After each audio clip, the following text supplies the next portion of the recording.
Hello, my fellow Americans. My name is Richard H. Johnson, but you can call me Dick. I am excited to officially announce my candidacy for the President of the United States of America. Now, a few weeks ago on this fine show, which is an American institution, you heard from the candidate running opposite me, Willard T. Pickens. So I thought it was about time you heard from the big dick himself. Now, Mr. Pickens seems to be more concerned with ashy tree bugs than the real problems plaguing our beautiful nation.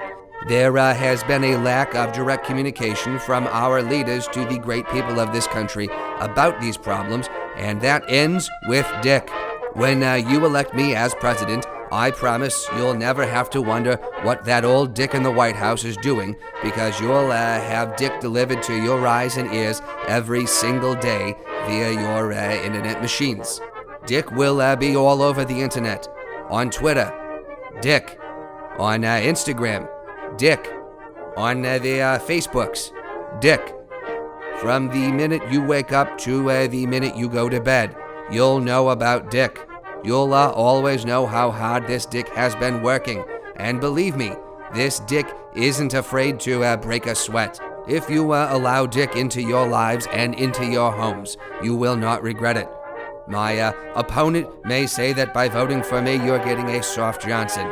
You can rest assured that I stand rigid with the resolution to finish the job I start. Help support Dick this election season by visiting www.dicksupport.com and use the code MindGapPodcast as you donate to receive your very own I'm a Dick Supporter bumper sticker.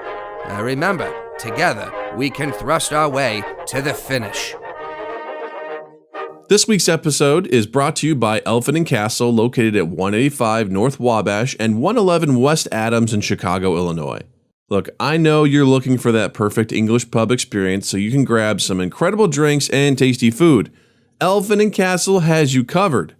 They have excellent daily drink specials, happy hour Monday through Friday from 3 p.m. to 6 p.m., and some delicious-ass food for you to chew on while you watch some fucking sports. Come on down to Elephant and Castle at 185 North Wabash or 111 West Adams in Chicago, Illinois, and tell them that Mind Gap Podcast sent you. Hey gang, on this week's episode, Doug and I kick things off by talking about breaking the news to a 4-year-old that unicorns aren't real. Yay! Shattering dreams. We then go through the insane amount of fan responses to our latest discussion about what is a sport. I ask Doug a Haig-inspired question: can a movie be bad if you like it? And then we finish things off by pondering different situations where we'd have to make the ultimate sacrifice. So, find yourself a billy goat, strap a party hat to its head, and tell the child that unicorns do exist as you both irresponsibly dive into episode 237 of Mind Gap Podcast. Doug, say the thing! Mind Gap Podcast.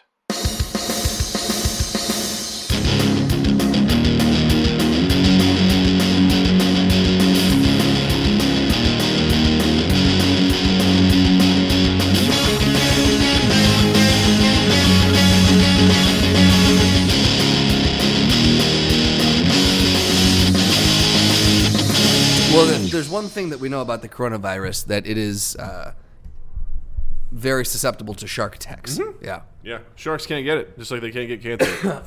False. Sharks can't get cancer. That's how we beat them. The sharks? The cancer? Yep. So... We're playing the long game. I don't see any shark doctors, do you? Yes, there... No shark oncologists around, huh? I'm pretty sure those do exist. Shark And they're doctor. called marine biologists. No, I meant like sharks that are doctors. Oh, you don't know. You haven't met every shark. You don't know. You don't know. I mean, they could be. No, here's a question. Because I said, do you guys think you're safe because you're an island? Technically, They're not an island? No. Every landmass is connected underneath the water, deep underground. It isn't weird. I mean, technically, we're an island too, if you take into consideration. Existentially, you mean? No. Hard no. Every man is an island. No, they're if you take into account our entire North America going all the way up to like the North Pole area, then down, us, and then Central America and then South America. Technically, all of that together is one giant island. Ladies and gentlemen, Haig Nahigian has joined us tonight. Welcome, Haig. I don't think he could have put together that. I think he's the one that started that theory, sir. That's got Haig Nahigian written all over it. Technically, guys. Haig Nahigian is the biggest anti-Pangeite you've ever... Pangea's a fraud! We've always been 4 giant islands! Why do they call it the 4 elements? 4 separate things. Oh, my God. That's You're so welcome. funny. That's so funny. Yeah. All right, gang, we got to get into it because we got a lot to talk about tonight. So much stuff. I want to start with something I posted on social media the other day, the unicorn controversy. So I want to tell you the story. You seem riveted. I'm ready. You're ready. I don't want to interrupt. I'm just ready. You're like, I'm ready to go. So my wife recently traveled for business to Dick Cock, Washington Dick Cock. I was legitimately thinking, I'm like, Dick Cock.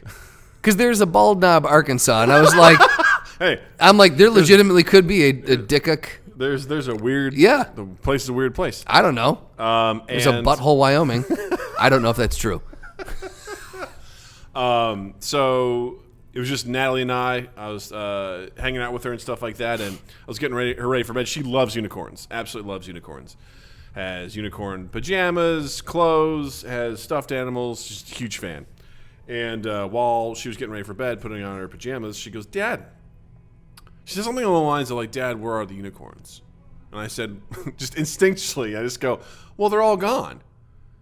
And she just like looked at me and gave a frowny face and slowly pushed out her bottom lip. And I was like, well, I mean, no. I go, well, I mean, they're mythological creatures. And so that, and I'm like, I'm trying to explain what a mythological creature is. I go, like dragons. She's like, where are the dragons? I'm like, oh shit! Nope. Oh no! We're down to Joe. I was like, come back. I was like, oh my God! I essentially was like, yeah, they're not real, but I'm also not gonna pretend that they are.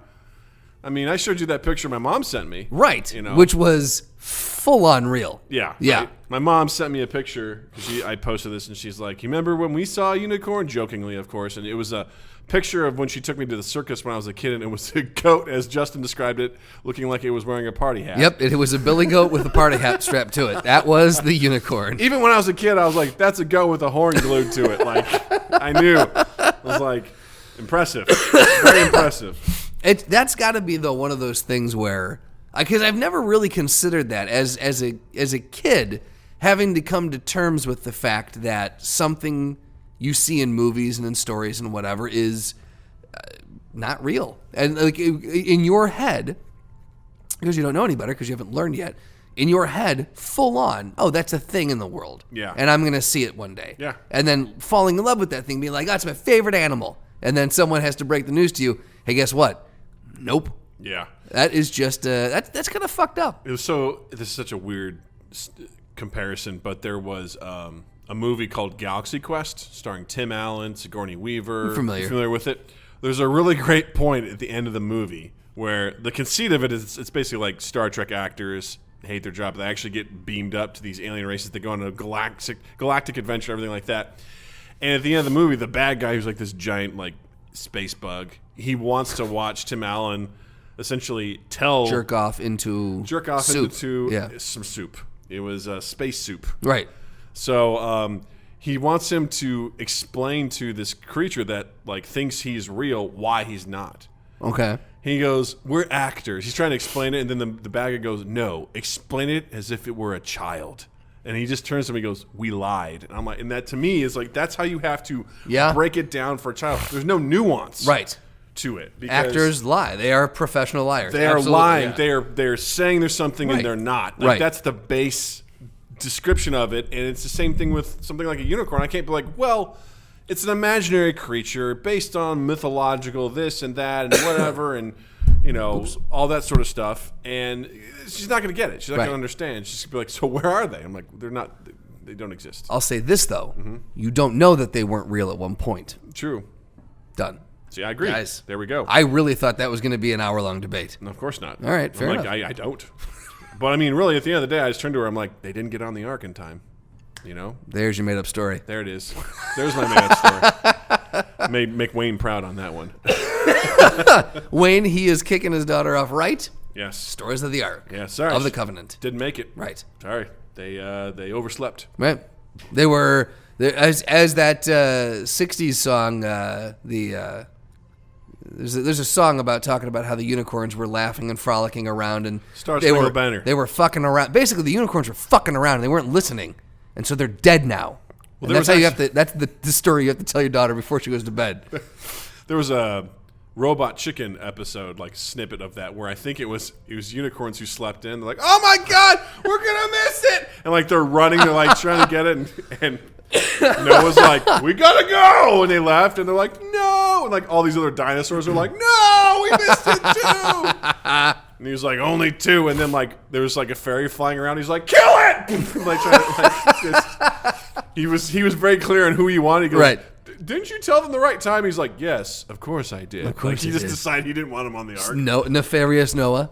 I thought it was very, very funny. Nefarious Noah and his ark. And that's essentially, I was like, well, Did she finally accept it? yeah, she moved on pretty Okay. quick. She's kind of at that age where she's not going to dwell on it Yeah. too much. She's like, cool, let's go brush teeth. I'm like, all right, But just in that moment, she just kind of goes, When I come over next time, I'm going to full on tell her I saw a unicorn. that's cool. Yeah. And I'll just I'm take gonna Jared's advice. I'm going to keep reigniting this. I'm going to take Jared's advice and just say they're in Scotland because they're on the Scottish flag. Or the coat of arms. Well done. And he actually, by him saying that, I was like, oh, I actually need to look this up. And sure enough, there's like a unicorn on there. I was like, what the fuck? It's Bunch so of true. liars. Unicorns are just skinny rhinos, says E-Toy07. You know what? That's a really interesting way of looking at it. Yeah. Well, I love too because Jared goes, you should just tell them they're in Australia. He goes, if we have platypus, I mean, anything can happen. What else have we not discovered in the fucking outback? Right? I mean, we've got this, then it's plausible that a horse with a horn would be This around thing here. makes no sense right? at all. It doesn't, man. That's the most bonkers creature. Oh, 100%. It's just like it's a combination of so many. I mean, obviously everyone's joked about Yeah. this, but the fact that the thing is like a duck, mongoose, and part elemental because Right. it shocks things. Like what? It has venom, I think, too. It's Right. insane. I think my favorite was Robin Williams when he was talking about it. He was talking about how God smokes weed. And he's just like, look at a platypus. There's no argument. Yeah. Like you see it out there going, all right, let's take a beaver, put on a duck's bill. Wait. He's a mammal, but he lays eggs. That's right. Here you go, Darwin. It was also like a Family Guy bit where there was just like leftover parts. Like, here you go, God. He goes, ta-da, and like walked away. It is just it is the weirdest little fucking thing. I was thinking the other day as Beth and I went to Florida and we stopped off at Universal and saw the Harry Potter thing. Fucking amazing. Nice. Amazing. We waited 2.5 hours. Yeah. For Hagrid's motorbike magical creature adventure whatever. Hagrid's motorboating. Magnificent. Come here for a line. experience. Yeah. But Harry, you're a wizard now. my wand. But I do have to say, worth it. I wouldn't wait in line again 2.5 hours, but it was about an hour in. I'm like, well, we're pot committed at this point. Yeah. So we're doing this. Yeah. And as we wound through the castle and through the whatever and down through the, it was almost like a cruel joke because we started to go underneath the castle, and it was as if someone had tunneled out like a mine shaft, but it kept getting narrower. Oh. And you there was a couple hundred people behind you, a couple hundred people in front of you. Oh, Jesus. No way out. Oh, And man. I started to get that, and I don't get claustrophobic, but I started to get the feeling of like, okay, I need to round this corner and see like the ride. And I would Yeah. round the corner, and it was just it was like a tiny little corner and then another long hallway of that. And I'm like, oh boy, oh boy, oh boy. And so we finally got to this little opening area, and I was like, this has to be the ride. Nope, it was another like zigzag where you snake back and forth like with the line. It was just like a botany lab or something. And so then you would do that, and I was like, okay, back to the tunnels for another 45 minutes or whatever. I'm like, okay. And then we hit another zigzag point, and then the ride, and it was tough, but the ride was fucking amazing. At the end of the ride is a unicorn. And it was fucking awesome. And it had its baby unicorn there, and it got me to thinking, because it's the first time I've seen them, in the cartoons and in movies and whatever. But first time I've seen like a well done animatronic, like 20 feet from me, and I was looking at it, kind of going, all right, if this thing was real, and it started to get me thinking, why do we not have any animals that have 4 legs and wings? Because typically unicorns are shown with wings as well. No, I don't feel like that's true. I think it's a Pegasus. All right. Well, then a Pegasus. This thing had wings. So, because if it has, Maybe it didn't. Unicorn, obviously one horn. Oh, the hippogriff has wings. Hippogriff is. It's got hooves, claws, and wings. Yes, correct. Right. Yes. Regardless, doesn't matter. Griffin. Why also. don't we see? Right. Exactly. Yeah. Why don't we see things with four legs and wings? Because I asked Beth, I'm like, is there anything that exists that has that? And she goes, no, not that I know of. And I was like, why don't we see that? I think I'm thinking biologically. Because technically, I guess there'd be 6 appendages, right? I guess, yeah. But then an octopus has 8.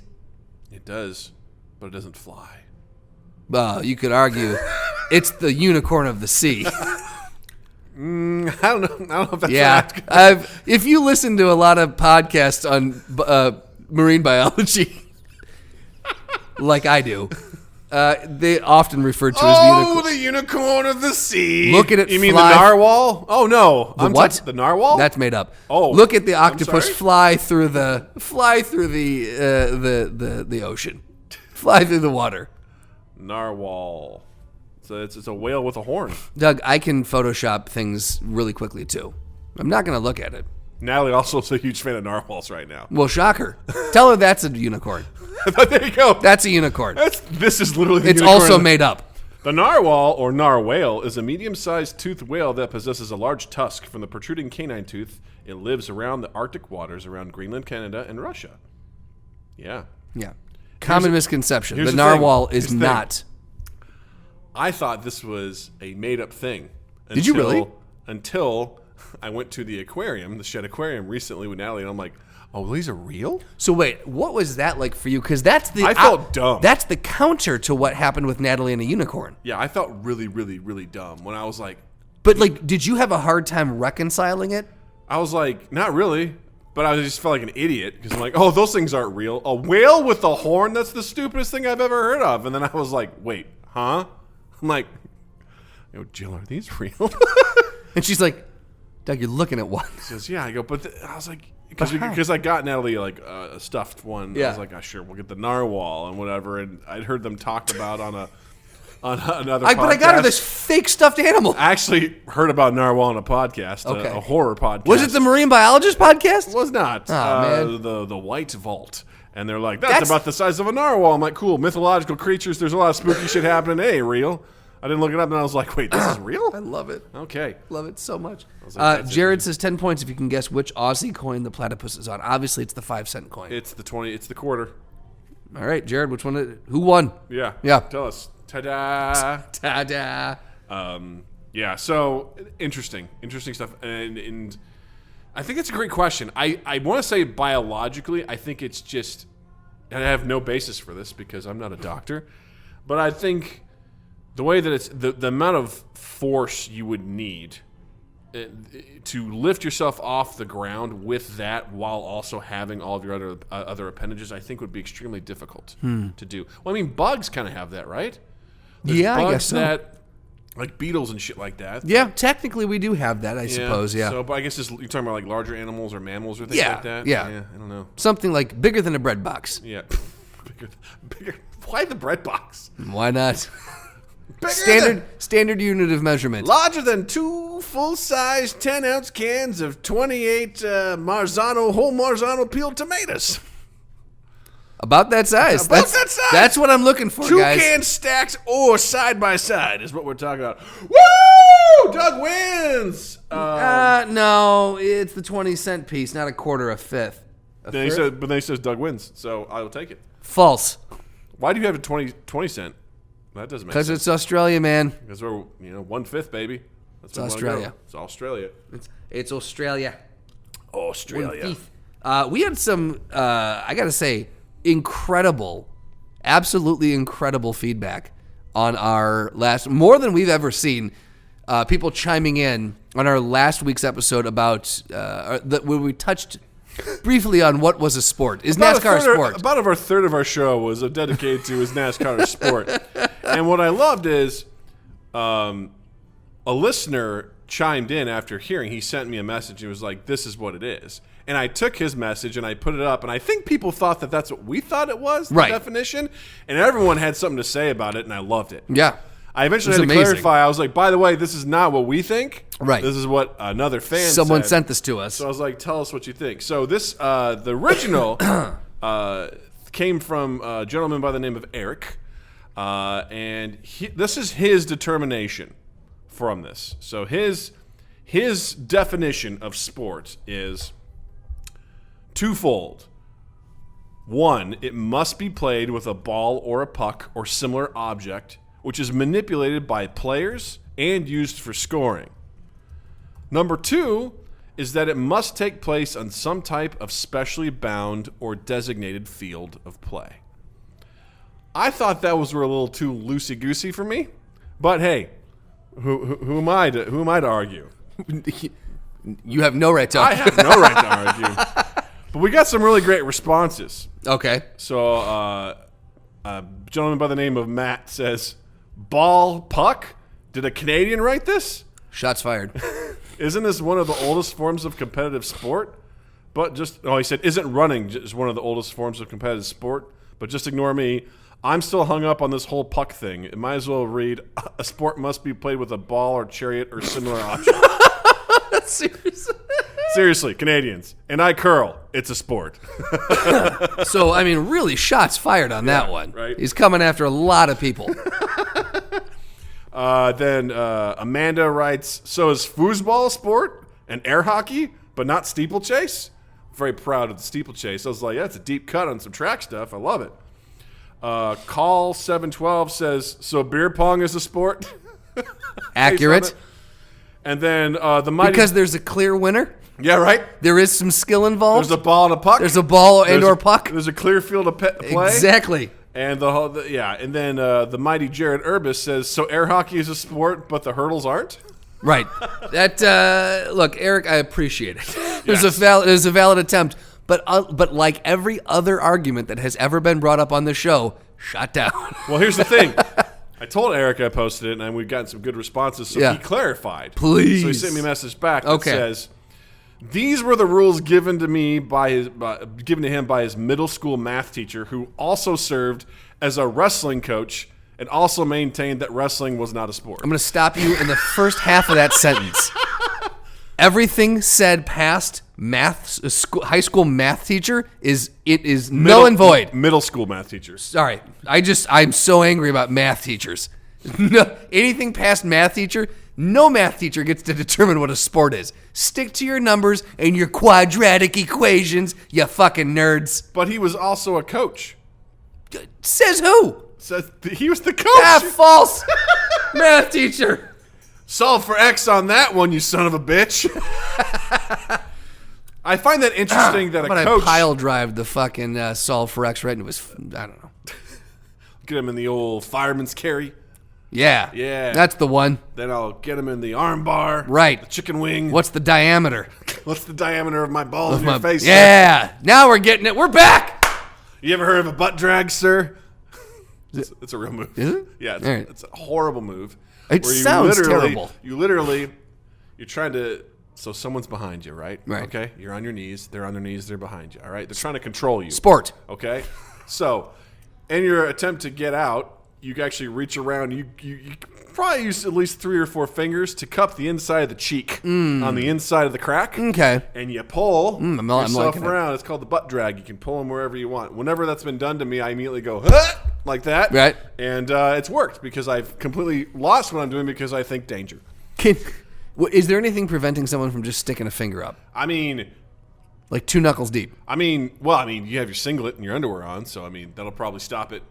I mean that's why you gotta work your hands out too. When you're working out in the gym, Uh-huh. a lot of people just overlook hand day. Mm-hmm. That's why you need hand day. I think butthole day is pretty important too. Where you need to clench. You've got to clench. Look, it's a full body workout. See what it is? It's a trap. Right. You bait them to the butt drag, and then you clench, Ooh. and you're like, "Who's the captain now?" You Right. know? Exactly. Now I have supremacy. And you're like, You're like, "That's right." Right. Butt drag me, you son of a bitch. Now it becomes the finger lock. Yeah, I was always like, I don't feel comfortable doing that, and I really don't like that being done to me. Mm-hmm. So, yeah. Anyway, so this middle school math teacher, who was also the wrestling coach, says that wrestling wasn't a sport. He said it also wasn't clear. Sorry, Jared goes, "Are you a coach if it's not a sport?" Does coach imply sport, though? Love you, Jared. That's hilarious. I Yes. love it. These logical, this practical. He and I are practically twins. I love that thing that he posted, too. So thank you for making that, Jared. Says it also wasn't clear that the field of play has to be something like something the participants actually fit on and play within. So things like air hockey, beer pong, darts, etc., are not sports. They are games or activities. Wait, so you're saying it also wasn't clear that the field of play has to be something that the participants actually fit on? Yeah. So he's saying that because it wasn't clear, those things should be considered. See, I didn't fully understand what he wrote there. Come on, Eric. But and then lastly, things like track are competitive walking. Things like wrestling are competitive fighting. Things like swimming are competitive not drowning. Gymnastics are competitive negotiation of obstacles. Things like chess and darts are games, but their competitiveness does not qualify them as pure sport. Oh, man. That last line is the only thing that really stuck with me throughout all of this. Is just because something is competitive Sure. doesn't necessarily make it a sport. Okay. And I've agreed with that to a certain extent, where that's usually my argument I use against cheerleading. Like, Yeah. but we have a competition. I'm like, I don't care. Right. Like, it's not a sport. And, yeah, sorry, I lost my train of thought. That's all right. You're saying you're back onto cheerleading is not a sport. 100%. Cool. But so much of that other stuff is, I don't know. Part of it was fascinating to me. I don't agree with it. But the idea of something having to have certain qualifications, I'm always fascinated by what people, and this is I've never heard anything like this before. I was like, this is bonkers. Yeah. Tell me more. Well, it's because it's a fucking math teacher that said it, Doug. Fucking math teacher. Still hanging up on that. That's Yep. awesome. All night. A couple other people weighed in. Jared, he defined it as it has to have a determinable winner through a set of rules. It must take skill and effort, meaning the average player should be better than the average person on the street. So if I am a dart player, if I'm practicing it and I'm competing, I'm going to be better than the average person who picks up the darts. So you just can't immediately get it. Sure. I actually really like this third part, which is it cannot involve chance built into the rules. Cannot involve chance. I love that. Built into the rules. Because that takes away poker. That takes away a lot of those sort of like things where you're like, well, we'll see what the card says or what the dice says. Right. Or things like that. And eliminates the idea like, well, I guess we just have to see what happens to some degree. I'll need to sit on that because I can probably come up with something that he clearly, or that you've clearly said is a sport that does rely in some way, shape, or form on chance. Yeah. Well, here you go. Okay. Football, Okay. sport or not. Yes. Okay. You have to take the chance that you're not going to die. I thought you were going to do the coin flip. That makes far more sense. That's easier to argue. I'm going back on that. There's a chance when you take that coin flip. There's a chance you're going to break your ankle. You're going to die. Right. I'm just saying, man. There's a chance it might rain. You don't know. You got to play in that. That might turn things. Yeah. Chances everywhere, man. But that's not built into the game. That's true. You're like, I'm not going to Weak argument. It's true. I'm not going to waste my time on it. die on this hill. I am floored in that we've been having this debate for about 4 years now. 4.5 years. I've personally been having it for over 20. Right. So. It just amazes me because I've never something I really thought about until you brought it up. I'm infecting people. You are. Not unlike the coronavirus. And exactly. Wash your hands. Is that a sport? It just amazes me how much people, when you really pull them into this debate glom onto it. Yeah. Because anyone we've had on the podcast where we have discussed this is in this debate now. Like, anytime we talk about it, it gets brought up, or they're like, I was having a discussion with my other friend, and we were talking about what's a sport. And it amazes me how many people really cannot clearly define cannot agree on a singular definition of a sport. Yeah. In my adult life, it has never occurred to me that that's so difficult to do. Yeah. And it just blows my mind that you put this out there, and we have 1, 2, 3, 4, 5, 6, 7 people responding. Yeah. And all of them have either vastly or slightly different definitions on what the fuck a sport is. Yeah. It's crazy. Yeah, and it's amazing because obviously I know what's going on in my head. Sure. So when I hear other Sheer people, madness. sheer madness, it's a war of logic and practicality, and also just there's the lone And narwhals. there's the lone Doug over there. It's like, oh yeah, but what about this? Right. That doesn't make sense. I know, but you believe it. For as practical as you are, there exists in you a small agent of chaos. I am a dyad, Justin, not unlike Ray and I'm Kylo. sorry. I'm a dyad. I am, these two things that exist. It's like pure practicality and unchecked creativity. And they are constantly arguing over space in my brain. That makes sense. All the time. Yeah. I love living in both those worlds, and I hate it at the same time. It's a blessing and a curse. I think that it helps keep me grounded. Missouri's coming back out. It helps keep me grounded, but it also allows me to be very inventive and fun and playful and interesting, but at the same time, it'll rip me right back down to the earth. So it's this constant tug of war Yeah. in my head, and it's exhausting sometimes. So I like Jared's things. That it has to have a determinable winner. I don't know where you would have something that wouldn't have a winner that you'd consider a sport. It's a determinable winner, 3 set of rules. Well, Heggs is similar. It has to have a clear winner. Yeah, so I'm trying to. What would we consider not by these rules not a sport? Because think almost any sort of competition. Even competitions declare winners, even though it is. Spelling bee has a winner. Well, I guess that's what it is. But that's all determined based off judging. Judgmentally, like someone's got to evaluate, and it's not a clear football. You're bringing every time that ball crosses that line. Yeah. Boom, that's 6 points. So that's where something like gymnastics, right, is subjective. Exactly. If it's subjective, so I think when they're saying clear winner is that it's not based upon anyone judging whether or not it's a clear winner. It is categorically this. Okay. You can't argue that this person won. I would definitely agree with that. I like the idea of, did you score these points? Right. If you did, you're going to jail. No. Congrats, you won the game because you scored the most points in this designated amount of time versus you're going to go out surfing and you're going to ride this wave, and then a bunch of people are going to watch you with binoculars and be like, he got a perfect. It's like, based on what? Right. Okay. That seems... History. Based on history. Yeah. Perfect. Well, it was also similar with... the Joe Rogan podcast, when they do Sober October, they want to have a competition. Yeah. And Joe Rogan is always really big on, we have to have a way where we can objectively determine who the winner is. Which is why when Bert suggested doing a hip or a dance competition, it sounds awesome, but Joe's like, what are we going to do? We're going to leave this in the hand of who? Judges or people? Right. Who are just going to vote? He's like, I don't like that. There needs to be a clear, objective winner. Right. We need to figure out what that is. And they were arguing constantly about that. He's like, I'm not going to leave it up in the hands of someone to be judging it. So I definitely admire that part of it too. And again, I think that's also the clarification, which is, it's not that these things that people do are not difficult, or they're not important, or whatever. I mean, it takes a lot of skill, a lot of effort, but is it truly a sport? Again, what does that mean?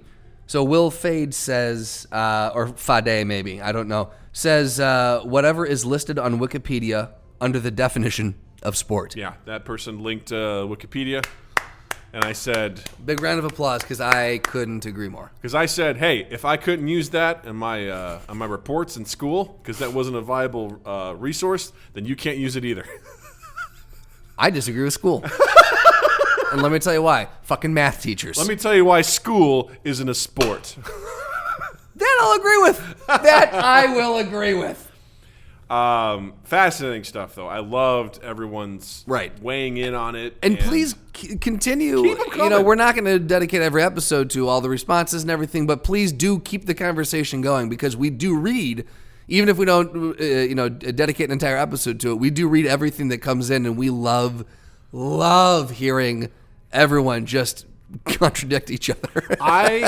This is one of those pure madness. This is one of the few things in life that I will happily clear my schedule to talk about. Sure, And absolutely. I never get tired of talking about it because I am getting closer to finding some sort of resolution in my head. I feel like last episode we had a huge breakthrough with Yes. me. And I want to get better to determine a definition in my head. Finally lock that down. It's probably, it's trying to find the Holy Grail for me. Right. It's like this endless pursuit of, is there a one-size-fits-all definition, Right. a rubric that I can use to go and look at something and just check the boxes and be like, yes or no.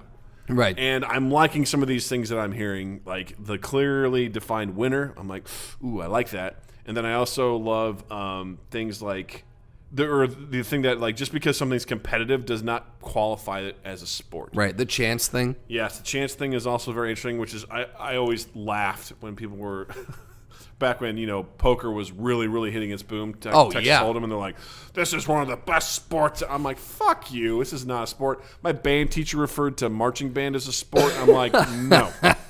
Sorry. Competitive, absolutely. Sure. Not a sport. I will absolutely agree that the line for me, that is on the opposite side of the line. That is not a sport. Yeah. And so you got to find, something, right? Right. Used to You be can't everything can't be a sport. Used to be like, well, is it on ESPN? I'm like, but the spelling bee's on there. It can't be a sport. Well, that is a sport, though. That is not a sport. All right, man. Not.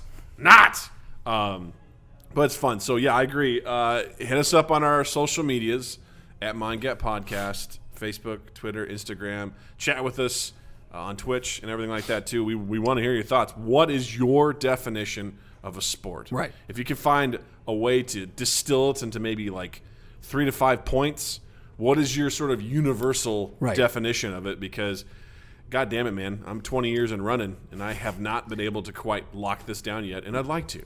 Because Doug needs to die peacefully. And Honestly, his you know soul what? will wander purgatory You know forever. what? Part of me doesn't want to find it because I just enjoy having these discussions. No, that's true. I just enjoy being like, help me. Right. Because I come out pretty intense like I know the answer, but I'm like, I don't. Right. Because it's, to me, when I get like passionate, I'm trying to silence the voices in my head. So I'm like, well, he's saying that this doesn't match with that. And I'm like, I have a hard time like reconciling it. Right. So I need help. Well, in case you come up with a distinct answer, Haig provided a new, potentially unending debate, which is very subjective. Yes. But he posited they were talking about there's a movie. Every once a month we do something called the ICMC, and you've come to it a couple times. The Irish Coffee Movie Club will get together, make some breakfast, have some Irish coffees, watch a movie, and we'll have a good time. We'll have some laughs and some chuckle houses. We were talking about watching Jojo Rabbit, and then Rob saw a movie from 1983 starring Sylvester Stallone, and I'm blanking on who else was the star of it, but it's called Nighthawk. Oh, God. And it's a thing, man. I think look it up because I think I know what the cover of it looks like, or the poster for it. If you go to Google and just look at the images for it, it is deliciously 80s. Deliciously 80s. That's exactly. Who else is it? Oh, Nighthawks. Sorry, Nighthawks. There's two of it. It's plural. Not to be confused with Nightcocks. Right. Which is also available for rent. It's. Oh, wait, no. David Shaber. That's a screenplay. Hold on. Stand by. I don't recognize that dude. Oh, whoa. His face looks... Wait, that's Sylvester... I didn't think that was Sylvester Stallone, but then I saw the mouth. Yep, that's it, yeah. That's him. Okay. Nighthawks. Who else is in it? Billy D. Williams? That's the one. Billy D. Williams! Good old Billy D. So, yeah, so he came across Persia this... Kambata? That sounds like... Oh, Persis, not Persia. Right? Persis, that's the name I say all the time. Conservative street cop, Deke De Silva. I was like, Deke Saliva. Conservative street cop Deke De Silva reluctantly agrees to terminate an international terrorist who has demanded media attention. but De Silva's at-home tactics are very much put to the challenge. This sounds very much like an early 80s movie. It's beautiful. Oh, my God. Yeah. So he was watching that because Bob's a Stallone fan, and it must have just been on like TNT or something. I don't know where he came across it, but he said, "Hey, we could do Nighthawks," and Haig, of course, because Haig, has a few years on us, so he's like, "Oh, I love that movie." Like he knew it, was well aware, probably saw it in the theater, loved that movie, and Bob was like. He goes, yeah. He goes, that's one. He goes, it's a great, terrible movie. Yeah. And Haig goes, wait. And this then began the day-long debate that we had about can a movie that you like be considered terrible by you? Mm-hmm. And he posits that it cannot. If you like the movie, it's good to you. Mm-hmm. You cannot hate a movie and also like it. Or you cannot say a movie is terrible and also like it. He goes, people who do that are trying to make excuses for liking a movie when they should just outright like it. Be proud about the fact that you like this movie. And so we went around and around and around. So my question to you then is, can you like a movie that is, in your opinion, terrible? So first things first is when you brought this to my attention, the first thing I said is that Haig is a Sith. Because right, exactly. Haig deals in absolutes. Like, yeah. It's like you either like it or you don't. Right. It's good or it's bad. It's good or it's bad. I think it depends on. I can definitely to me that seems flawed logic because that means you like it, therefore it's all good or it's all bad. Meaning that you can't observe the flaws. Right. In something, which would lead me down a path of like, can you not tell if there's plot holes? I like plenty of movies that are not good. Man, you are just Missouri-ing all over this podcast. Good. There's plenty of stuff that I'm like, yeah, this is not right. Good. I see why most people wouldn't like this. Right. Like I can appreciate just because I like something doesn't make it good. That seems like a very arrogant thing. Like I like it, so it's good, guys. It's good. Well, no, the fact that I don't like it, it's bad. The fact that you said just because you don't like it doesn't necessarily mean that that's a self-aware moment for you. I'm very proud. Thank you. I'm very proud of you. Thank you. But he was, because I had said the same thing. Like you had brought up Battlefield Earth, and I was like, that is empirically a bad movie. Like you cannot deny the movie's terrible. He goes, but why? And I go, why? Why? Have you seen it? Yeah. I said the entire thing is shot in Dutch angle. Yes. I said that's how I learned what a Dutch angle was. I was like, the chef that uses garlic, but like in everything, and just loses the flavor of what it is. I think that's what they did with this movie. I said Dutch angle is supposed to be used as a seasoning. They made that the main dish. My favorite thing was, for those who don't know what Dutch angle is, it's when you tilt the camera on typically like I don't know if it's a 45. 45 might be too severe, but it's tilted on an angle, and it's supposed to visually represent stress or unease, and it's supposed to put you visually in the emotion of the scene. If you ever sat in a lopsided chair, you know what it's like. That's Dutch angle, baby. You're like, you're always back and forth. You're unsettled. Right. It can't be good. I learned about that because Chris Charles, who's been on here before, filmmaker and everything, I was like, dude, you got to watch this movie. It's so bad. Guilty pleasure. Yeah. And I just remember him going, at some point, like 25% of the movie, he goes, why are there so many Dutch angles? I mean, what are you talking about? He goes, everything is tilted. I'm like, oh, shit, I never noticed. And then I couldn't unsee it. I was like, oh, my God, they're everywhere. Everything. It's almost like when you watch some of the older Star Wars movies, you just notice the wipes. Right. That just keep happening. You're like, why are we doing all these wipes? Like, it's amazing. It's almost like someone who learns PowerPoint for the first time. They're like, look at all these animations. Right. You know, I'm like, who uses Wait, some here of comes, these things? woo, woo, woo, woo, woo, woo, here comes like, the word. Look, I know, I found them all. It's like, oh my God. But yeah, like Battlefield Earth is it's overacted. Everyone's chewing the scenery on that. It is shot in Dutch angle. It is not well written. It is like it's just there's so many. The plot itself. The plot is absurd. Yes. You know, like it's just there's a reason why it has a low, I hate to use the word, Rotten Tomatoes score. Sure. But it's generally speaking, people look at that and be like, this is not a good movie. Right, but it entertains you still enjoy it. Oh yeah. Right. You Still are entertained by it. So still enjoy it. I told him, I was like, that's I said, like, and so he goes, yeah, but Doug just likes it. I was like, right, but he still can say that objectively it's a bad movie. And he's like, and again, we just went around in this. So I was trying to, and this is the hard part because you and I are in agreement. I'm trying to argue his side of it. Sure. So I can progress this. I can't do it justice. Yeah. So I'm gonna need to see if I can get Haig, record him doing maybe that can be next week's minute. Yeah. Where we just have Haig and we play it and say this is the baseline of his argument. Yeah, you know, exactly. because he was so emphatic about the fact that if you like it, it's not bad to you. Someone else might think it's bad, but to you, it can't be bad. Well, I love the idea of that because it's these things where It's a romantic notion.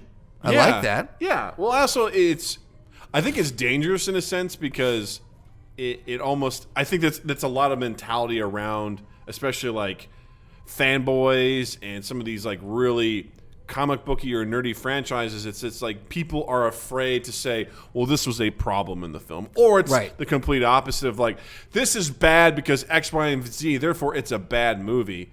And I mean, I don't know. This is again, movies aren't sports because there's no objective way to view them. So I think that is the most true thing you've ever said, is that a movie's not a sport. Thank you very much.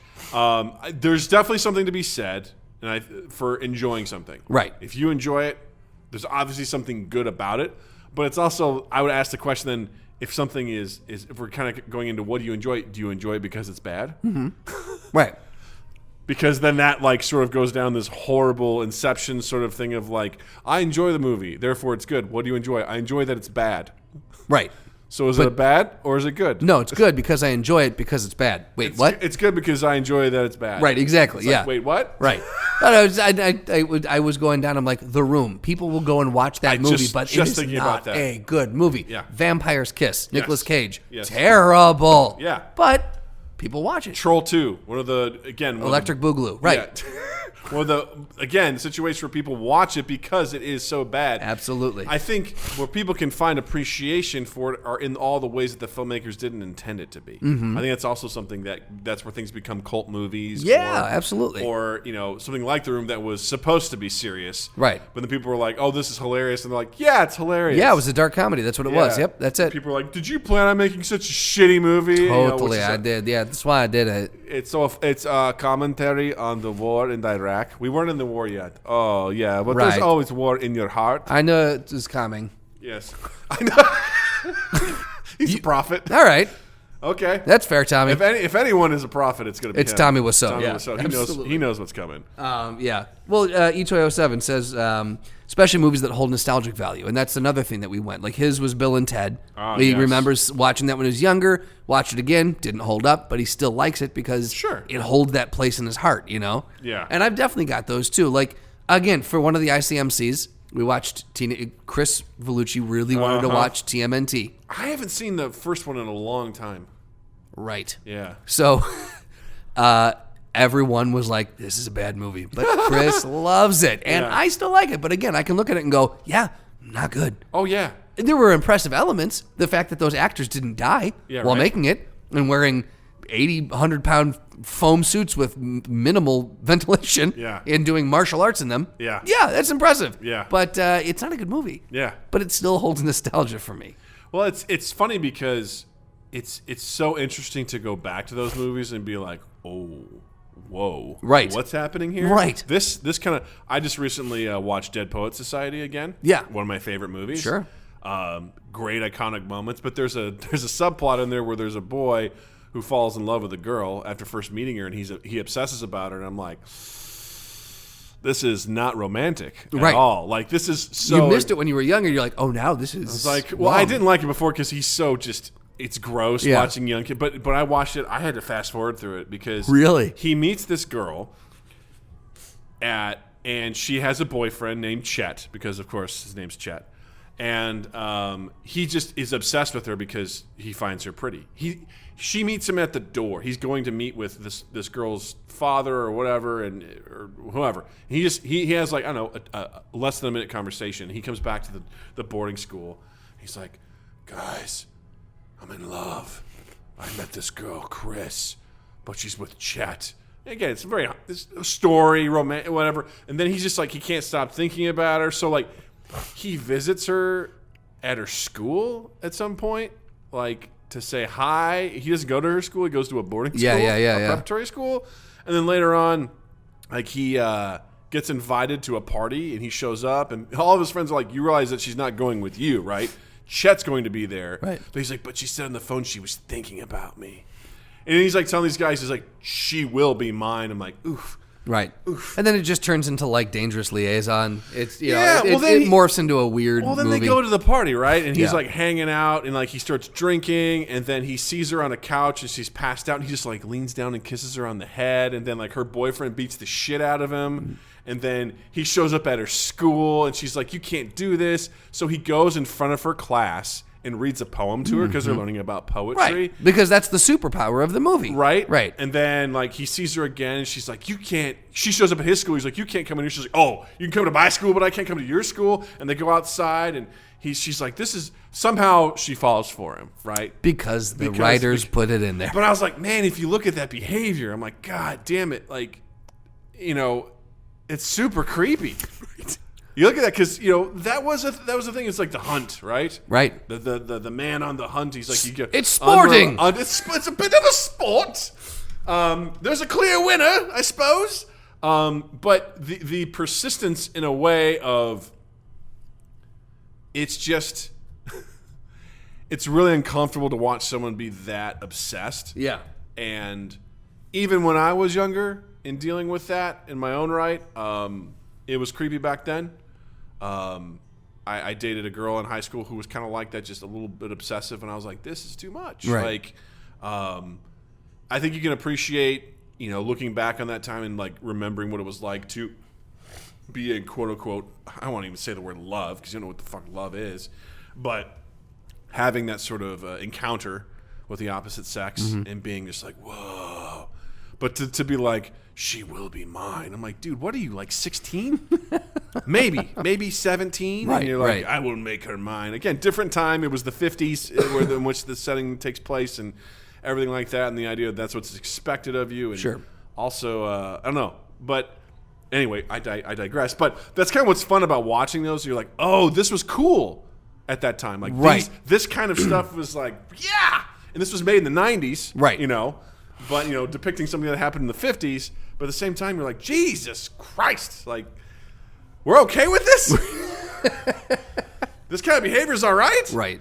I think that's fun. I had an example and I lost it. Yeah. I watched... Hard stop. Well, I also, even watching some of Natalie's shows, we just recently rewatched Frozen 2. And Still haven't seen that one.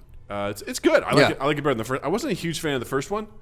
But the second one, I was like, oh, this is cool and everything like that. But upon rewatching it for the fourth time, I was like, you know what? I've got problems. I got problems with pick it apart. Start being like, wait a minute. What are we doing here? Spoiler alert, I'm going to spoil some of this movie. I know a lot of Frozen 2 fans out here listening to this. But yeah, I'm sorry, guys. Essentially, a lot of stuff happens, but there's no change. There's no change. There's some change in character arcs, and I'd love for anyone to be like, well, technically, there was this character arc. I'm like, yeah, but so here's what synopsis.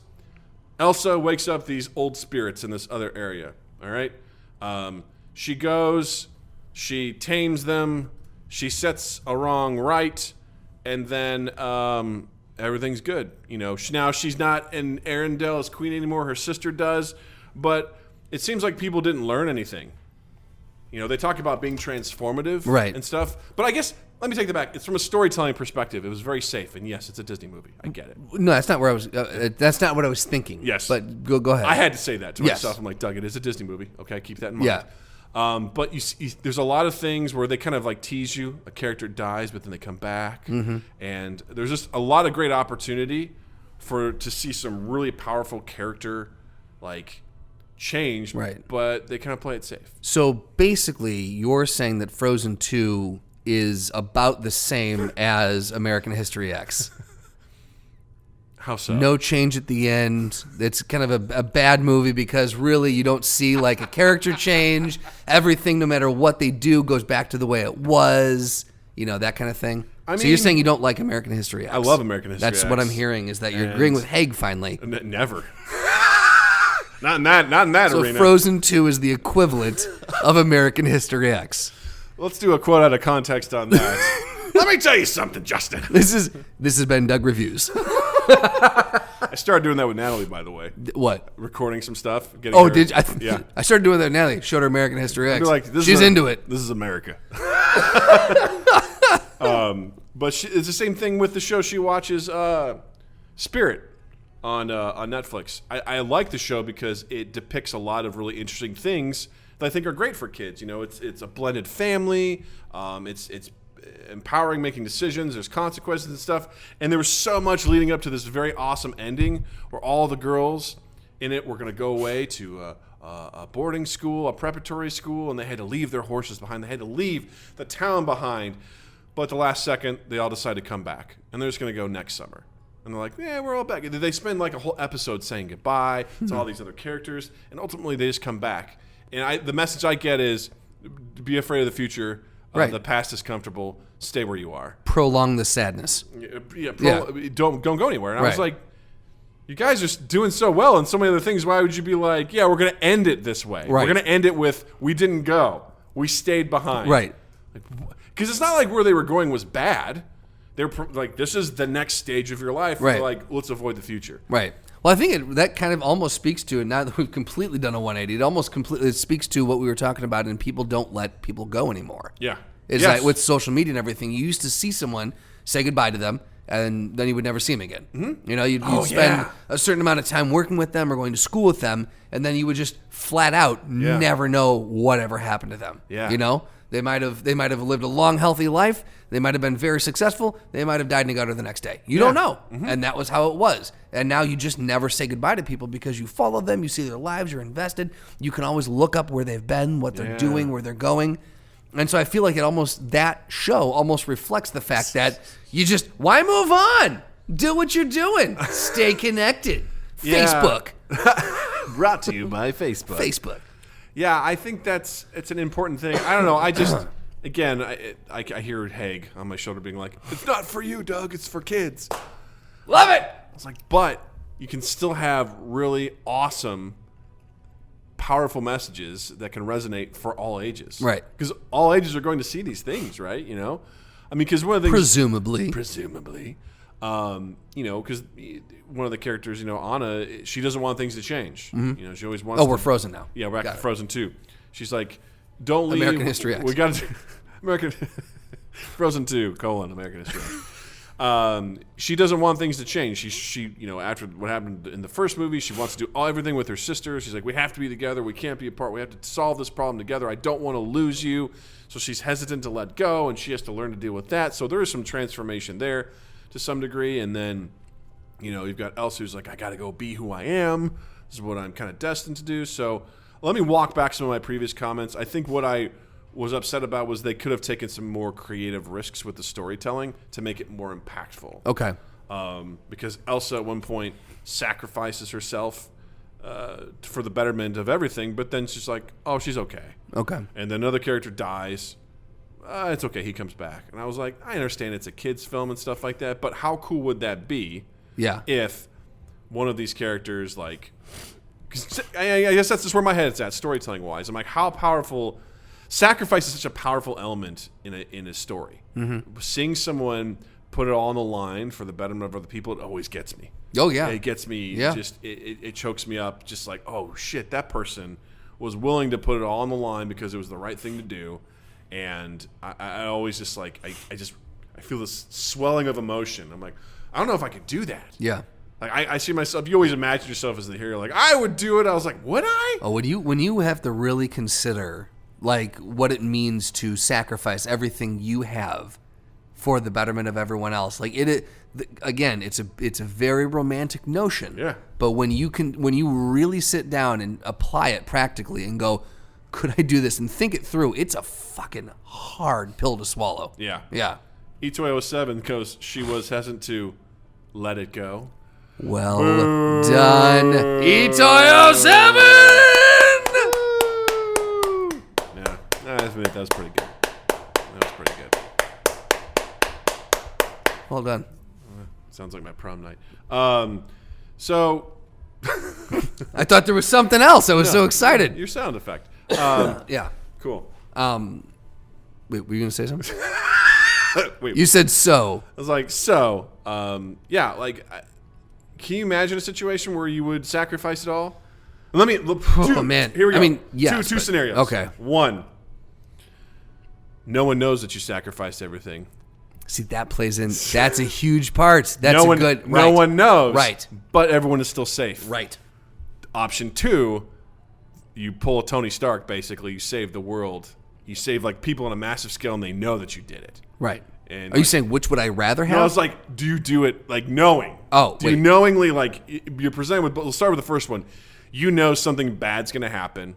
You have to sacrifice yourself, but no one will know that you sacrificed.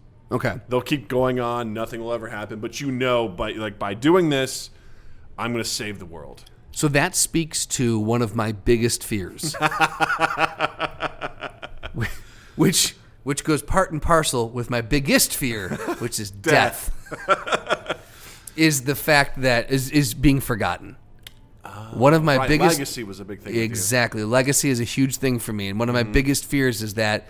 And look, I know everyone in the world is fighting against the fact that we're just a speck of dust in this long timeline. Like I get that, a mere blip on the radar. But the concept of no one remembering that you even existed is, to me, it's overwhelmingly terrifying. It is so terrifying. So I mean, look, would I do it? I'd like to think I would. Would the only thought in my mind as I was doing it be, no one's going to know? Absolutely. It would definitely be in there. Absolutely. It'd be taking up a percentage of space in your mind. There would be a little bit of RAM allocated in my brain hard drive to that. Yeah, you're going to be forgotten. Yeah. Good job, but fuck you. Yeah. You know? Yeah, that's always my biggest thing is making it.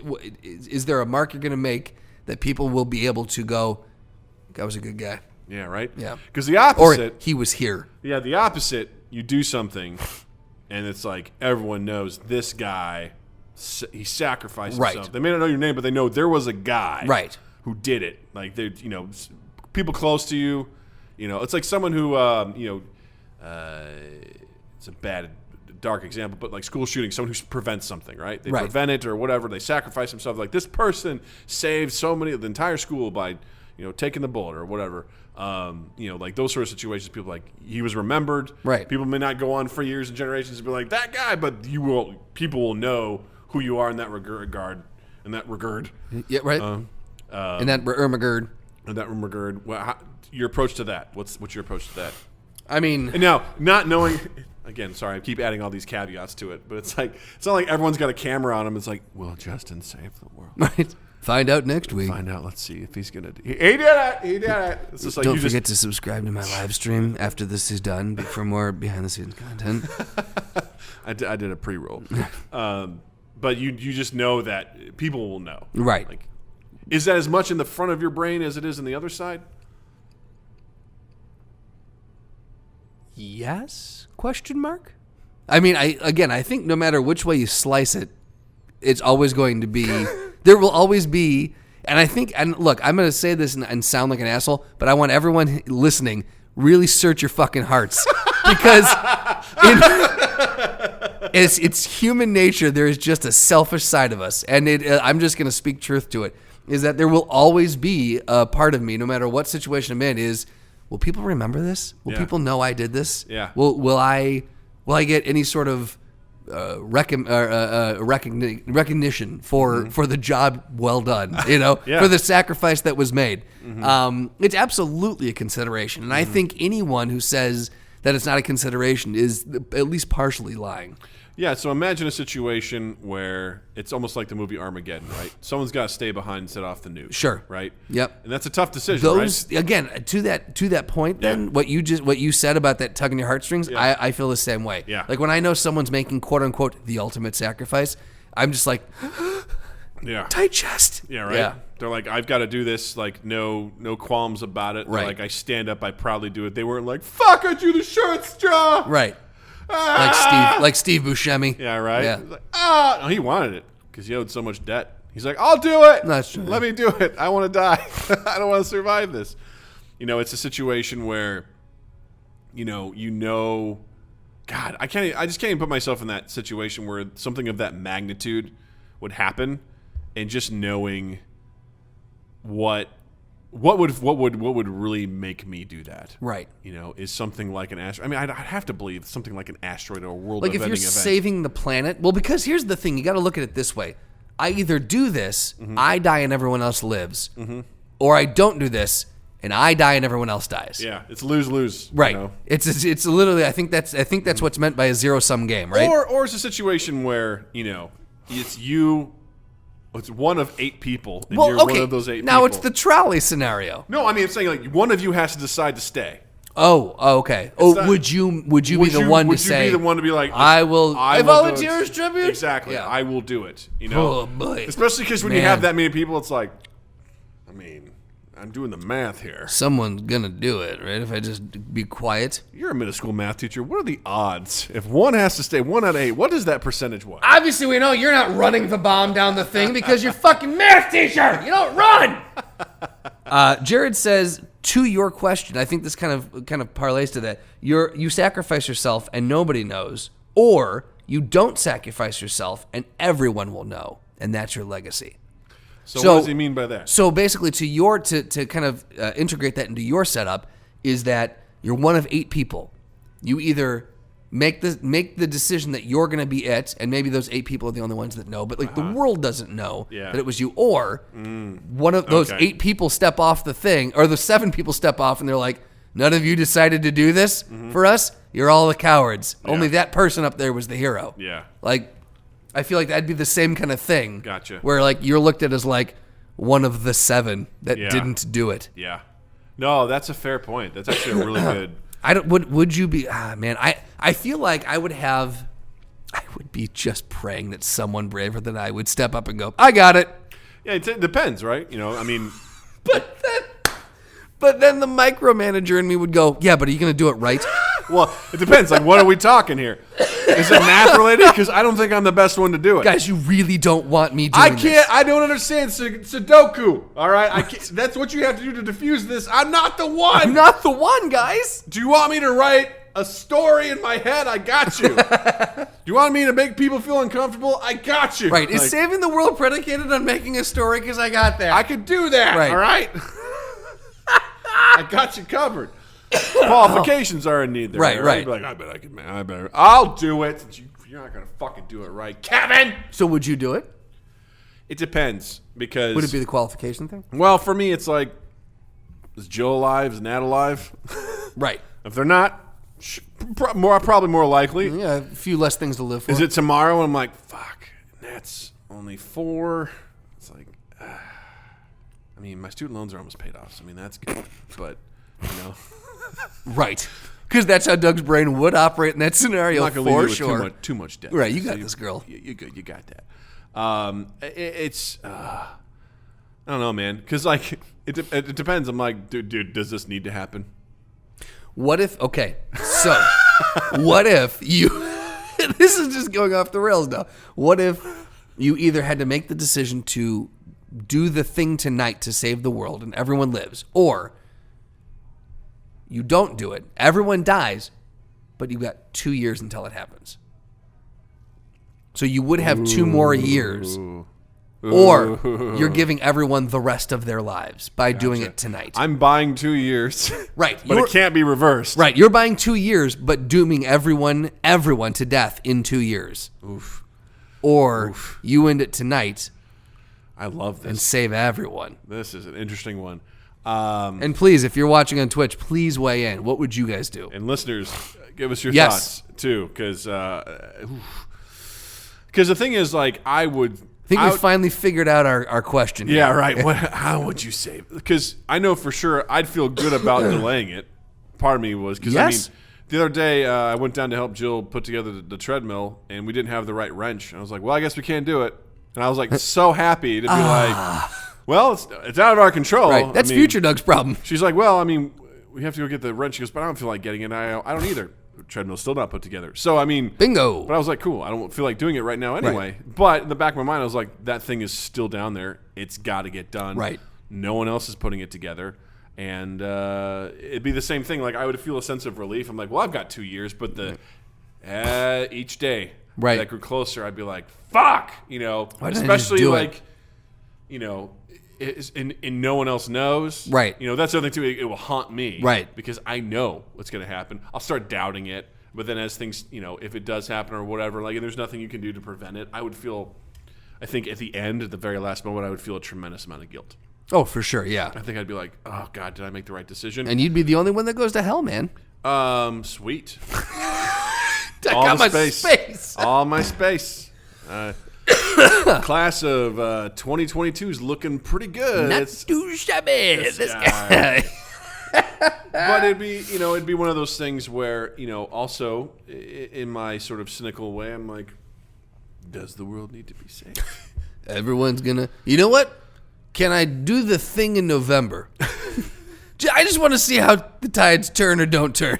You know, it's a situation where sometimes I like movies where I'm like, I mean, the villain's not entirely wrong. Right. You know, everyone's gonna die, man. It's like, I mean, Magneto wasn't entirely wrong about humans. Right. You know, and they're kind of assholes, and you know, they will. Joker had it kind of right, where we're only as good as the world will allow us to be, and then you take that away, society falls apart. Yeah. You know, because there's times where I'm like, God, what are we doing? Right. What are we doing? Not enough to be like, all right, nuke the world. Right. But I'm like, you know what? If an asteroid hit, I mean, would it really be that bad? Jesus Christ. I think the hardest thing for me in this scenario like that is the saying goodbye. Yeah. It's always the like, when do you wrap it up and finally just do the thing? Yeah. And like how many just last looks and like right before it happens, you're like I talk about it now, I'm already getting anxious. Yeah, because that's the thing too. Is the scenario that you do it and no one knows? Yes. So you do it and no one knows. Okay. So in that sense, does that mean you get to say goodbye or no? Because what if you don't get to say goodbye? And people be like, where'd Justin go? Woo! He just left. Don't like it. He just left. I don't like it. Yeah. Imagine that from my perspective. Dad went to get cigarettes and never came back. You know? Oh, because there's the fucking that is the icing on the question cake. Yes, right right there is because now your legacy could be seen as, well, he was just an asshole father who left us. He just left. They'll never know that you were the one that let them live, that'll help them to Or- live. Oh my God. Dude, we've got ourselves our own little short story here. I am into this. Here's Yeah. what happens.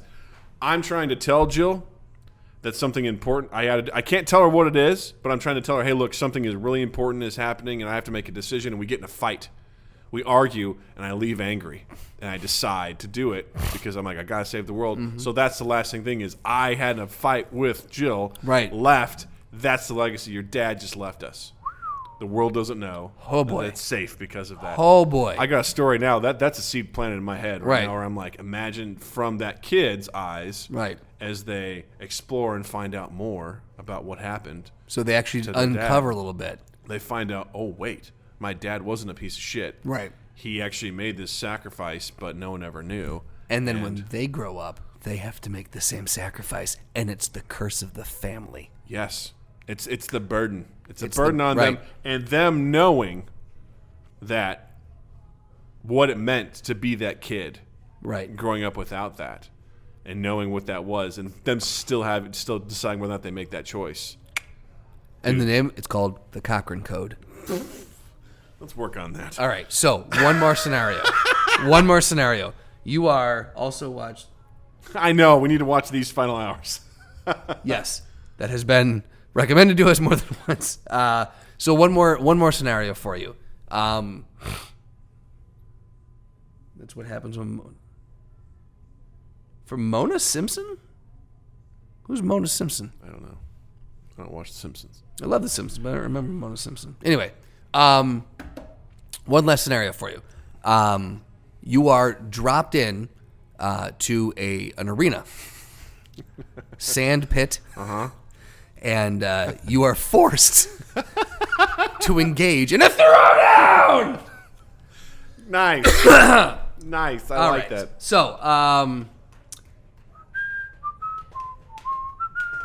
So this who has been clamoring for this?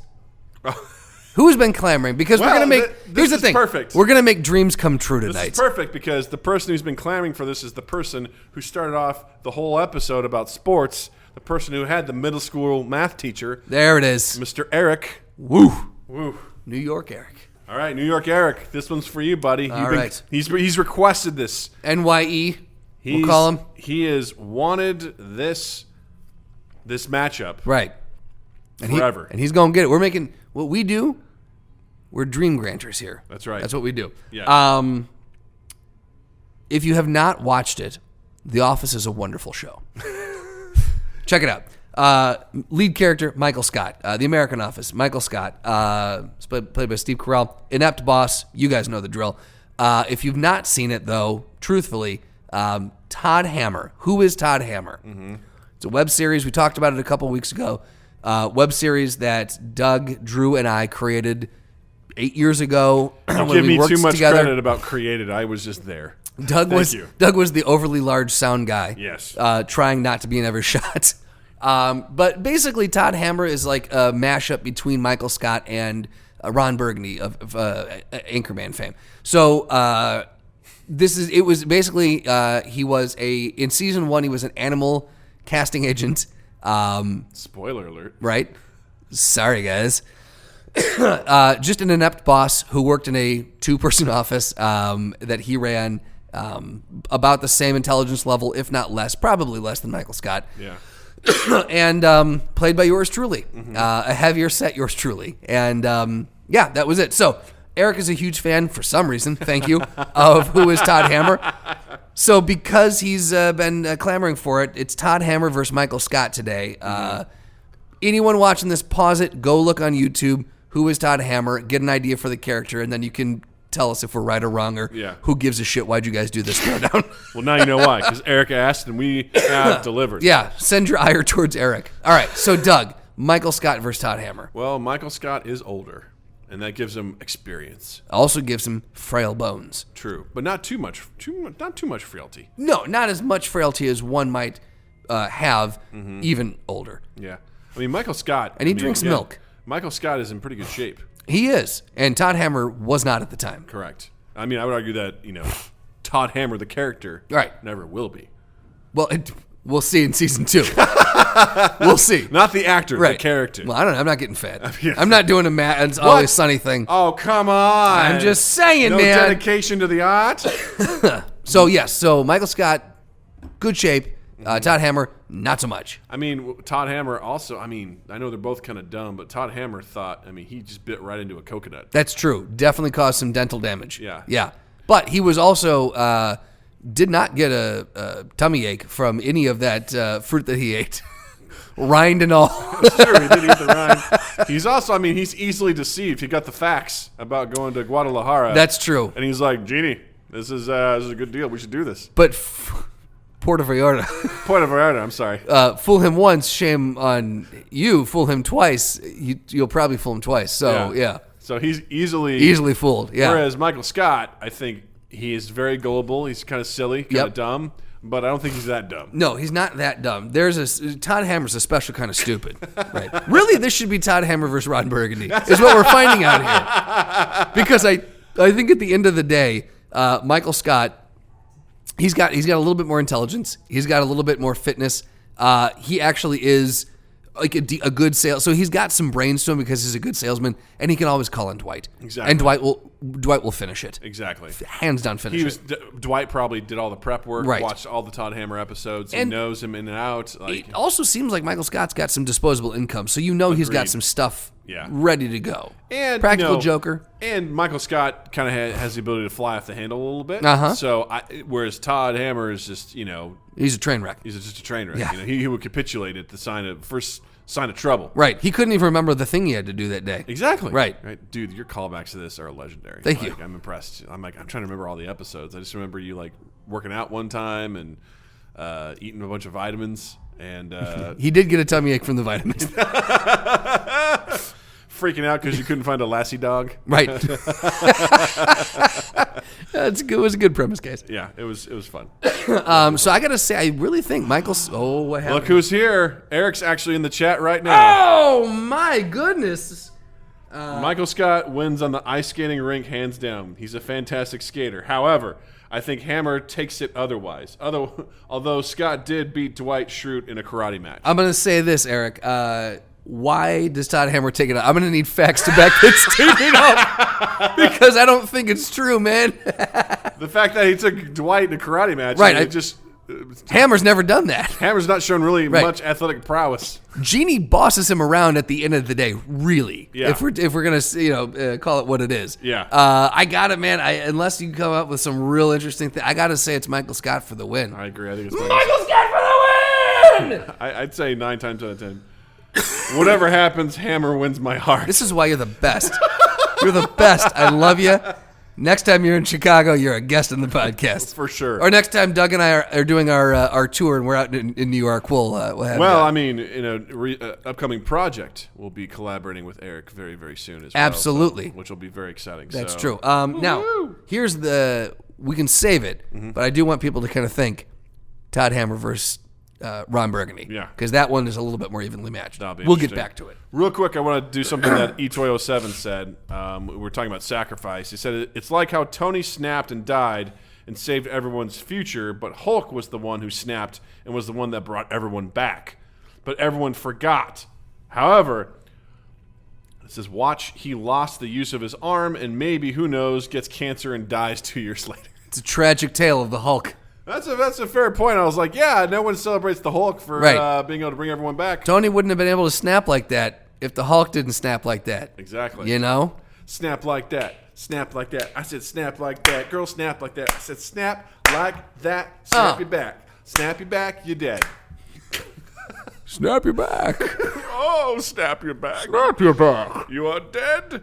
You are broken. Justin, what do you have to recommend this fine week?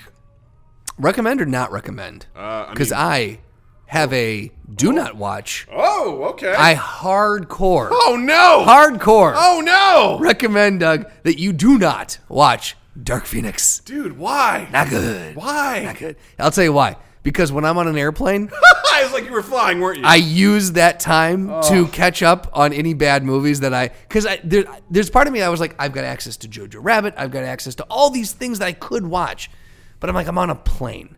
I want to see these things on a TV or on a movie. I don't want to watch them on my iPad. So I'm like, what do I want to? I was curious. Why did people say it was so bad? Why did it get such bad marks? I got it now. You understood? Yeah, and I didn't need to see it on a big screen in order to get it. So I typically will save plane flights. I'll save the iffy movies for those. That's typically. Fair. Sometimes I'll watch good ones. But do not watch Dark Phoenix. Not a good movie.